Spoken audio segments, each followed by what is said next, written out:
क्या आप भी देश और दुनिया की खबरों से रह जाते हैं बेखबर? तो सब्सक्राइब कर लीजिए हमारे HT न्यूज चैनल को और बेल आइकॉन को दबाना मत भूलिएगा।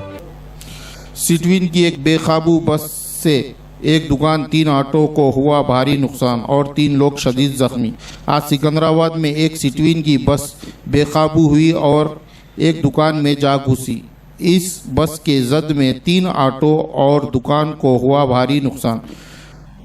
बस सवार और राहगीरों के मुताबिक बस ड्राइवर नशे की हालत में बस चला रहा था। पुलिस ने जख्मियों को इलाज के लिए गांधी हॉस्पिटल रवाना करते हुए सिटवीन के बस ड्राइवर पर नशे की हालत में गाड़ी चलाने का एक मुकदमा दर्ज किया।